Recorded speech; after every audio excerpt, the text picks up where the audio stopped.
So guess what this has to do with? Polarity. I'll give you a hint, starts with letter P. Okay. So solubility, like, is A and B going to mix together, basically? And yeah, it does have to do with polarity. So this, I don't know, probably don't have this slide. Do you have this slide? Okay. Oh, good. Okay, so this is like a deja vu slide. This is, Hunter, you're not listening to something. Oh, my bad. Okay. I didn't think he was. It's so comfortable, you didn't know, isn't it?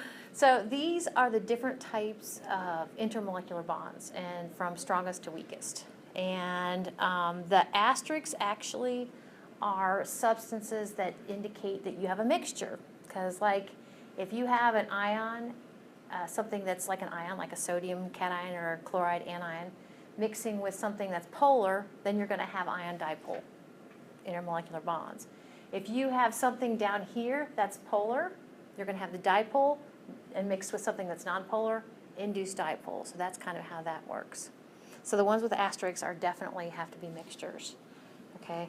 The other, however many there are, all the other forces, hydrogen bonding, ordinary dipole, dipole, induced dipole, they could be mixtures, but they also could be pure substances. Okay? Because it's possible, for instance, if you have two polar things, then you're going to have two different polar substances physically combined. They're going to be ordinary dipole, dipole. Okay, two nonpolar substances, induced dipole, induced dipole. Okay, so we're talking about mixtures here. We're switching gears from pure substances to mixtures. So I have a little video to kind of show you this ion-dipole intermolecular bond. So again, this would be between an ion like sodium cation, chloride anion, and something that is polar. Water is very polar, so water makes a great solvent.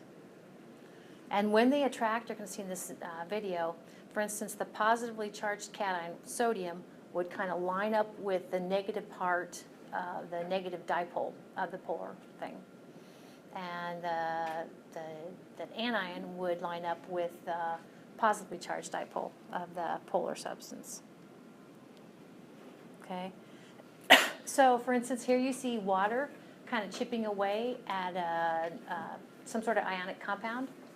And so here's one little, the anion that's surrounded by, remember the white things are the positively charged hydrogen atoms. They kind of surround the anion. The cation is surrounded by the negative part of the water molecule, which would be the oxygen atom. Okay. So that was ion dipole. Now, dipole, induced dipole, must be working at a mixture that has something that is polar and something that's nonpolar. And it's relatively weak in terms of strength. It comes just right before the induced dipole, Oops, sorry. And this one I have a video of. I guess I didn't have the video of the other one.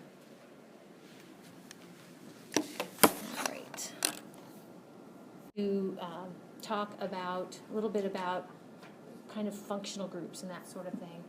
But the red thing is the oxygen, the black things are carbon atoms, and of course the white things are hydrogen atoms. This is actually partially, it's got a dipole there kind of with the oxygen. So the oxygen is partially negative and kind of the rest of the blob, including the carbon atoms and the hydrogen atoms, are partially positive. If we go ahead and try to make a mixture, a physical mixture then with carbon disulfide, then carbon disulfide is nonpolar. It's a linear molecule, and so the centers of positiveness and negativeness coincide, so it's nonpolar. So we can go ahead and get these things to have intermolecular bonds. It would be a dipole, induced dipole sort of intermolecular bond. So one of, let's see, there are two catchphrases I like in general chemistry. One is it takes energy to break bonds, and when new bonds are formed, energy is released, something like that. And then this is another one.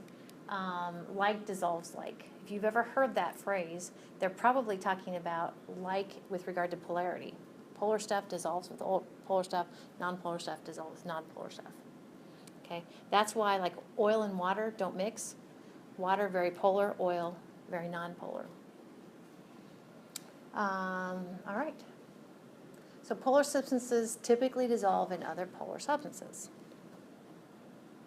And that's where you would get what a dipole-dipole intermolecular bond. If you have a nonpolar substance, your best bet is to get it dissolved in something else that is nonpolar. Okay, in that case, you have induced dipole in your mixture. A polar substance such as water does not dissolve readily, or an appreciable amount anyway, in something that's nonpolar. Again, like polar would be water, nonpolar would be oil. Vinegar is polar. So oftentimes, if we want to dissolve a solute, if that solute is polar, we'll grab water to get it into solution.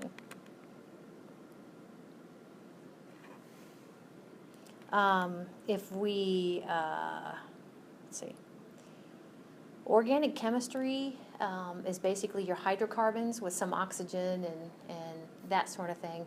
Generally speaking, now when you start to add oxygen, kind of you get polarity, but if you're just dealing with a hydrocarbon contains hydrogen and carbon, I kind of told you nonpolar, okay? So if you have something that's kind of in between, it's polar but it's not very polar, then it probably behaves more like its nonpolar buddies. Okay, so now I think this concept's kind of cool. Say you have two things that you want to dissolve together. You have the solvent, which is in greater amount, and the solute, which is in lesser amount, but you want to physically combine them. We talked about if you kind of know the energies associated with the pieces, you can add all those energies together to get the overall process, and that's exactly what this is doing. So, for instance, we can turn our attention to the solvent. We got to break the intermolecular bonds of the solvent, or at least some of them. We have to break the intermolecular bonds of the solute, the thing we want to dissolve. That's those two enthalpies. Okay, notice that that takes energy in both cases. Now, when we allow the two things to mix, we have actually three different scenarios. One scenario, and it actually ends up being overall put energy in, endothermic. One scenario is that this blue line over here represents the energy of the products. This represents the energy of the solution, okay? So notice if that is lower than what you started out with, okay, energy was put in to do this. Okay, we have this scenario, and I have a special, this actually is going to be called I can't remember what it's called, a perfect solution, something like that.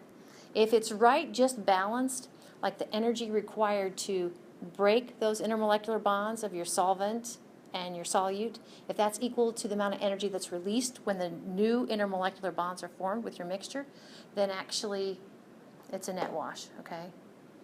The other option is this, where actually the amount of energy that's released as those new bonds are formed, okay, is greater than the amount of energy that was required to put them in. In that case, it's going to be exothermic. So if you're kind of thinking along the lines, let's pick on exothermic. Okay, if you're kind of thinking down like that this should get warm, the solution should get warm, you're right. It'll actually release energy. Okay, here, this energy, or excuse me, your solution will feel cold or cool. Actually, this sort of scenario makes a great hot pack and a great cool cold pack. You know, if you want these energies to be released, all you got to do is have the amount, you know, your solvent and your solute separated, you mix them and you got energy either absorbed or energy released. So that's, these over here is what we call the heat of the solution, delta H SOL, the amount of energy either released, the amount of energy required, absorbed, or the amount of energy, well, it's just a wash. But I just now thought of this, and this is like duh. But it does go back to that old adage I said a minute ago. One of my favorite things is, it takes energy to break bonds. That would be over here on the left. And when bonds are formed, in this case new intermolecular bonds, energy is released. Takes energy, energy is released. Okay. So that's pretty cool. So that one I couldn't remember, the perfect solution, actually it's not perfect, it's called the ideal solution. So it's possible that your energy in is equal to your energy out. And your delta H of your solution's right at 0. And this will happen when kind of the intermolecular bonds that need to be broken are similar to the ones that are going to be formed with your mixture. Seems reasonable. Raoult's law. Now, I meant to look that up. So Raoult's law, we will be talking about later on in this unit material.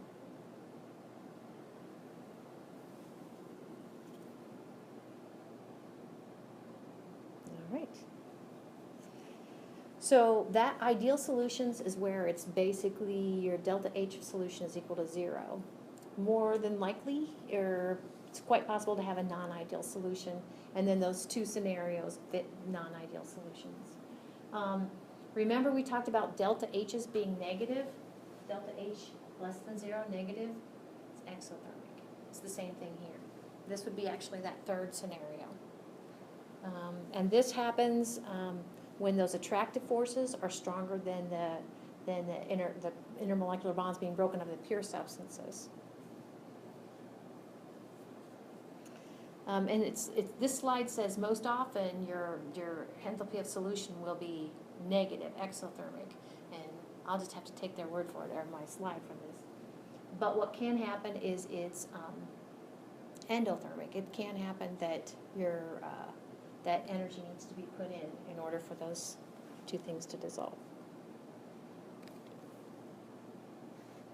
So again, just like the properties of an ideal solution can't be gauged just from the property of its components, neither can the properties of a non-ideal solution be predicted. This kind of, I just think this is funny. I'm like, really? You can't like look at those delta H's and predict that? I didn't chase that one down either. Okay. So, chloroform, that's what it is. Chloroform, it has a central carbon atom and 3 chlorines and a hydrogen. You know how methane is a central carbon atom with 4 hydrogens.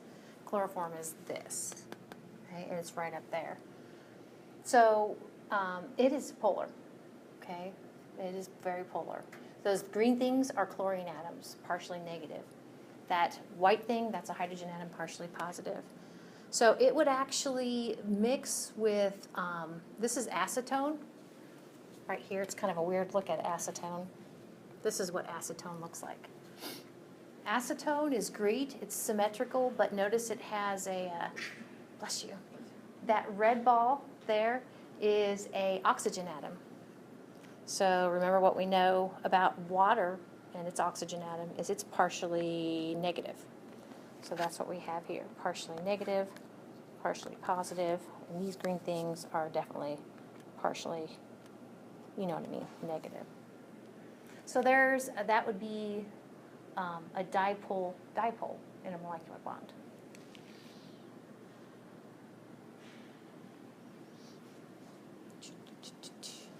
And remember, this is like that kind of where the electron cloud is. The red is electron rich and the blue is electron poor. And this is your chloroform, and there's your acetone. So you may have run into this term before. If we're looking at 2 pure substances and going to see if they mix or if they don't mix, we can use the term immiscible, as in they don't mix. So, do not mix. And so here in a minute, I think on my slides, I use the term miscible, meaning they do mix. So immiscible, they do not mix. So oil and water would be a good example of something that's immiscible. And why oil and water don't mix? It's because the water is polar and the oil is nonpolar. And we talked about different types of mixtures, so heterogeneous mixture just means it's not the same throughout. So immiscible means they form layers, they don't mix. Miscible means they do mix. They'll form a homogeneous mixture. Notice there is this to an appreciable extent sort of thing going on. So one of the things we need to address again is, like, I think we talked about solubility, degree of solubility before. But if something is soluble, like for instance, sugar is soluble in water. Sugar dissolves in water. But what if you put a bunch of sugar in water? Eventually you're gonna, they won't, the water can't, it'll become saturated, yeah, exactly. So we use the general term miscible if to appreciable amount that solute dissolves in that solvent. So like dissolves like. Period. Exclamation point. Let's take a look at this little video. Now we have sound. Oops, come back.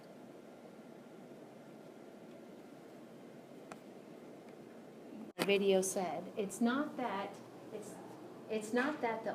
the nonpolar oil molecules wouldn't just love to be here amongst their polar buddies, okay? It's just more, and if you're a visual person, just picture all of those water molecules as basically interlocking each other. And they're like polar, polar, we want polar, polar, polar, we want polar. So it's just like a gang. Just, they don't like to let anybody else in. Okay. So, now, actually in your homework, and I think I'm going to be talking about this hope in my slides, it is possible to have a molecule, the detergents are great at this, that has a polar part and a non-polar part. So it's possible to go ahead and shake hands with polar and non-polar substances. Go? No?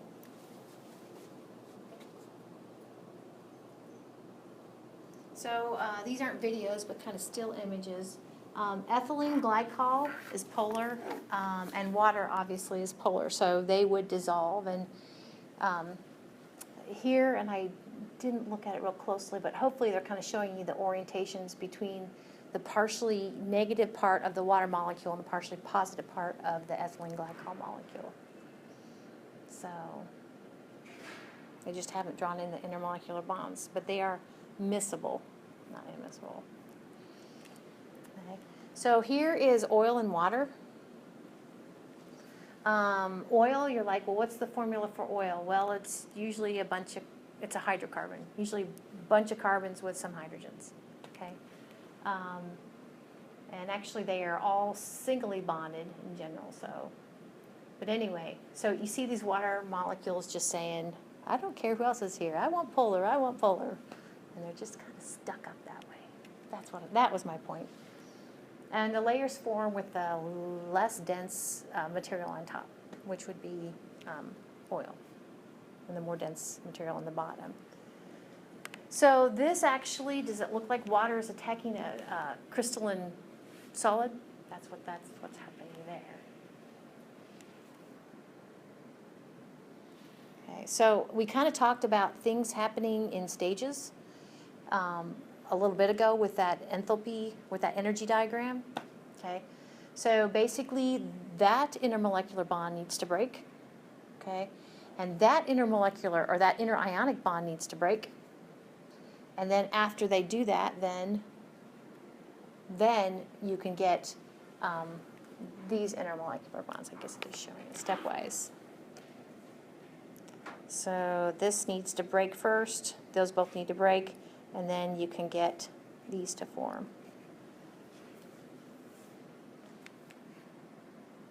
And notice that, oh yeah, okay, that works. Okay. So, on to kind of one of our last little topics here in part 4. So polarizability we looked at before. Polarizability kind of goes with that induced dipole sort of thing we're trying to get going. So polarizability increases with size. Now that could be with the size of the atom, or that could be in general kind of with the size of the molecule. We also talked about, and we're not going to talk about it again here, that polarizability actually, not just molecular weight, but kind of how that thing is conformed. So for instance, like if you have a lot of branching, something that's balled up, okay, less polarizable than the hot dog, more polarizable, okay? But here I just want to focus on the molar mass sort of thing. With increasing molar mass, you're more likely to have more electrons to kind of get them momentarily to one side of the molecule than the other side. Okay. So, what is this? Okay, this would be dissolving something like oxygen, O2. I think N2 is a triple. Okay. So if it is O2, O2 is nonpolar, and so we have to actually induce a dipole on it. So this would be dipole, induced dipole.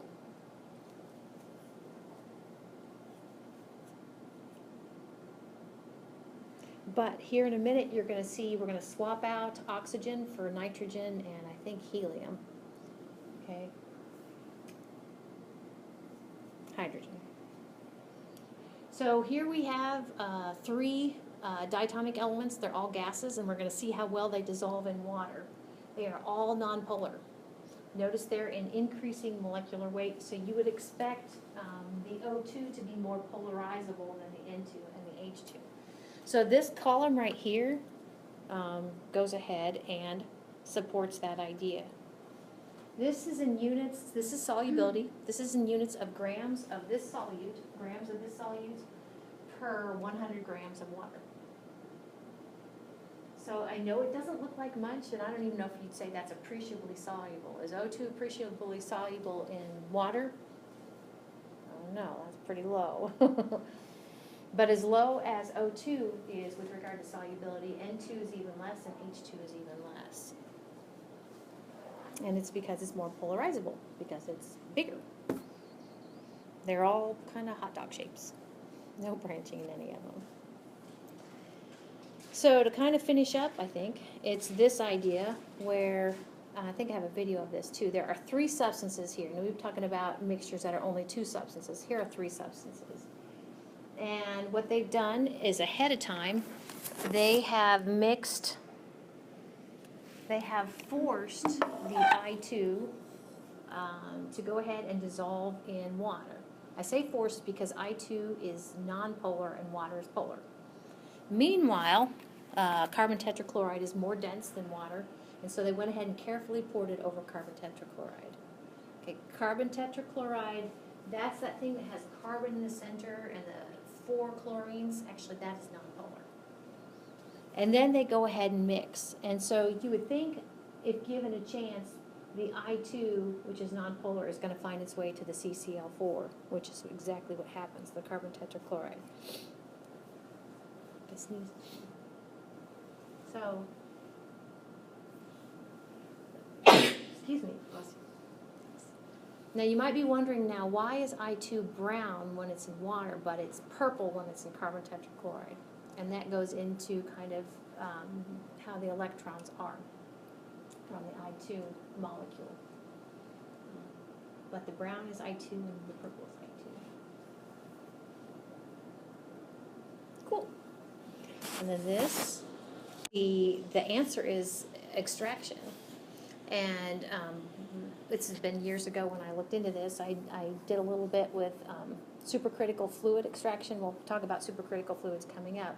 But basically, it's what works well is like a carbon dioxide. Like you'll take carbon dioxide, which is like gas, and you'll pressurize it and cool it down and basically make it go through your coffee beans, and it will actually, carbon dioxide is nonpolar. It will actually kind of extract those nonpolar things. So it's kind of cool. All right. Okay. And so we saw the still image, and then we saw the little video talking about the exact same thing. Again, water is polar, carbon tetrachloride nonpolar, and I2 nonpolar. So those are things that we've been kind of talking about, but hopefully that all works for you. All right. So yeah, the next figures are just about, I think they're silly. So let's take a look at these. I know we're getting out early. But actually, that's just about as far as I wanted to go. Take a look at these right quick.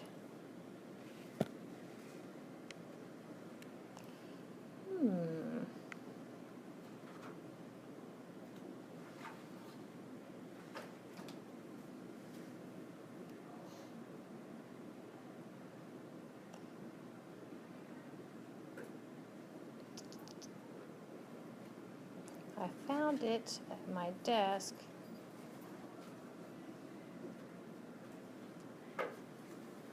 Oh, was this right? Nope.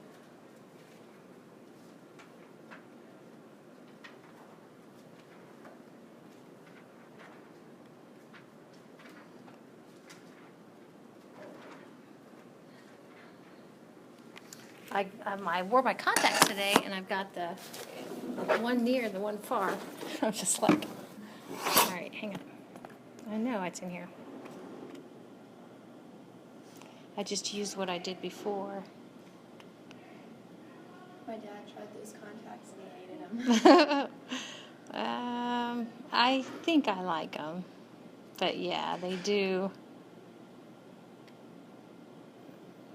They did take some getting used to. Oh, here it is. Yeah, I'm glad to show you these hints because you'll see what I mean. So, I think there are 5 questions. Which of these would you expect to be most soluble in water? So based upon what we've been talking about, you're looking for something that is polar, right? Okay, most soluble and why? So I went ahead and on these hints, I went ahead and broke down like what is C10H8. It's naphthalene, and there's a image of naphthalene. The next one, NH2OH, it's right here. Benzene and calcium carbonate. Then I went ahead and went back and remember we talked about benzene, C6H6. At each one of these like conjunctions, there's a carbon and a hydrogen. Okay, carbon, hydrogen, carbon, hydrogen.